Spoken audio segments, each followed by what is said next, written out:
Yo guys, what is going on? In today's video, I will be showing you guys a exotic engram slash prime engram farm in Destiny 2 Season of the Splicer.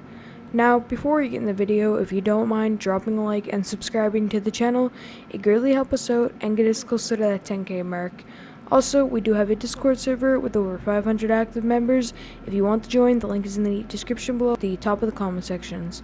With all that said, we'll get right into the video. So, number one, make sure you choose a loadout. I'm using Succession, IQless, SMG, and Anarchy.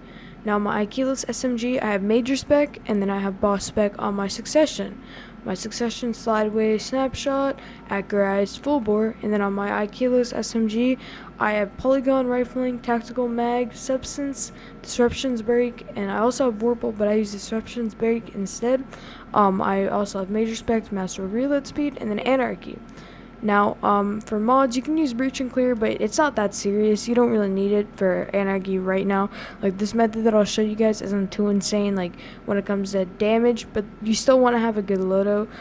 You can put on certain mods that you guys want. It overall won't matter, but I believe there is going to be overload and barriers, so make sure you have the mods right here in your artifact. Now, buffs that you should pop. The first buff I'll show you guys right here is the Finest Matter Weave. Now, defeating bosses have a chance of dropping an enhancement core. Effects last until enhancement core is found. Only one Finest Matter Weave can be active at a time. Now, this is going to be able to let you farm mad enhancement cores. I literally have over 2,500 enhancement cores just from popping these little buffs. They're really good and highly advised popping them. You can get about 50 every 30 minutes from just popping them alone. Like, I have 230. You get them from just dismantling armor. They have a random chance to drop, and yeah. Now the next buff I'll show you guys you should pop is the Rainmaker buff. Now what this says is precision kills have a chance to create a shower glimmer. If you need glimmer, pretty good way to farm glimmer. Now the next buff that I'll show you guys is the Pure Matter Glass Lens. A telemetry conductor found in the scraps of Lucky Dismantle.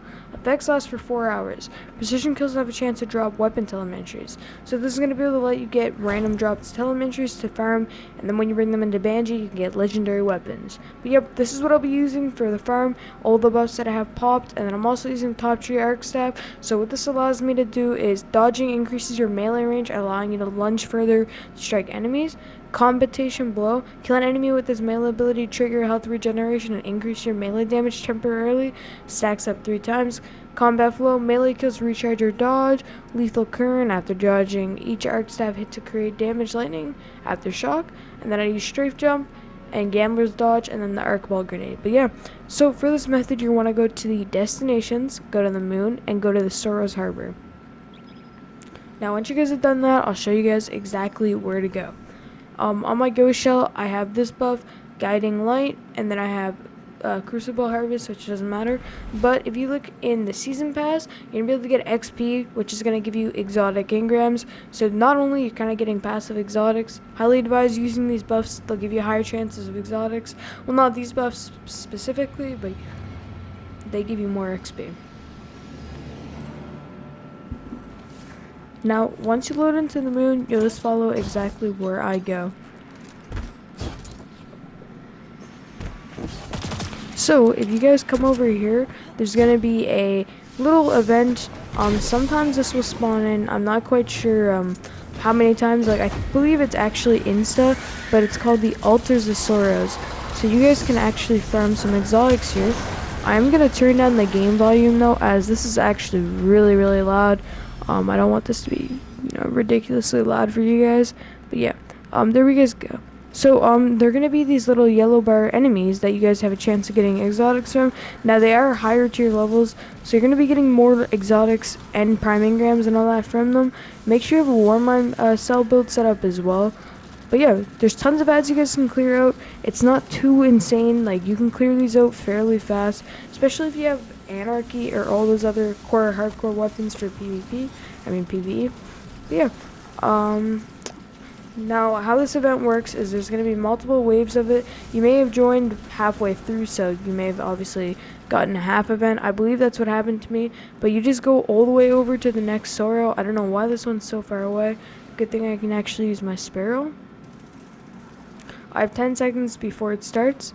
So once I get there, perfect, I'm right here. So you just mainly want to wait for it to start. Now when it starts, you're gonna actually be able to you know, farm some exotics here. Overall, really efficient method. Take your time doing this. It's not really a rush. You can get some high quality loot from this little farm. I'll run another one up right here so you guys can see. For an example, there's an ogre. Now this is a yellow bar. He gives fairly good loot if you kill him, I believe. It's not guaranteed drops, so I'm spamming my area a little too much here. I didn't get anything that time, but you can keep clearing out these ads fairly fast and completing this Altars of Sorrow event. But like always, if you guys don't mind dropping a like and subscribing to the channel, that'd be greatly appreciated. Like I said earlier, it helps us get closer to that 10K mark. Like always, thanks for watching. Have a great rest of your day. Peace.